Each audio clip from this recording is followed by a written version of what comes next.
안녕하십니까. C채널 뉴스입니다. C채널 뉴스는 2014년 신년 기획으로 한국교회의 여러 사역을 각 분야별로 점검하고 있습니다. 한국교회가 선교사 파송 2만 명 시대를 맞고 있는데요. 올 한 해 선교 분야에 있어 중요한 과제는 무엇인지 살펴봅니다. 이인창 기자의 보도입니다.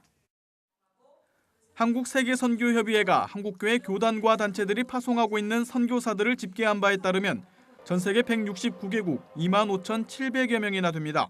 전년보다 약 1,000명이 증가했습니다.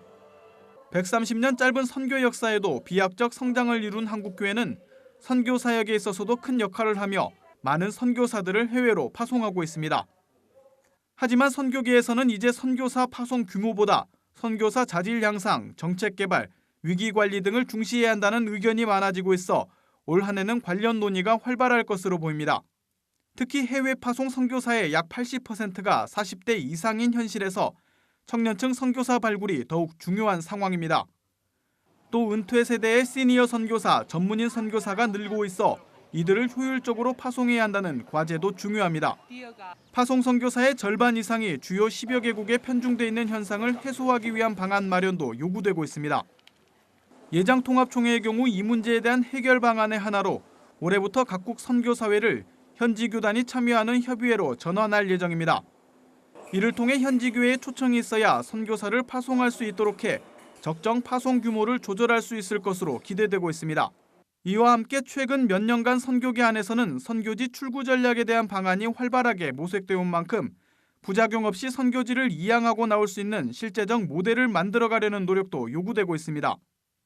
이런 가운데 해외 선교뿐 아니라 국내 이주민 선교에 대한 중요성도 높아지고 있어 올 한 해 한국교회가 이를 위한 선교 사역을 활발히 해야 할 것으로 보입니다.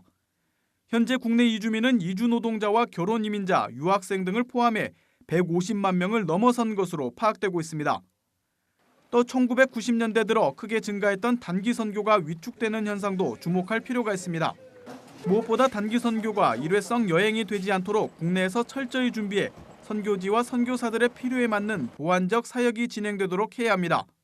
한편 올해는 한국교회 선교 130주년으로 그간 한국교회 선교 역사를 재조명하는 활동이 활발할 것으로 보여 이에 대한 기대감이 높아지고 있습니다.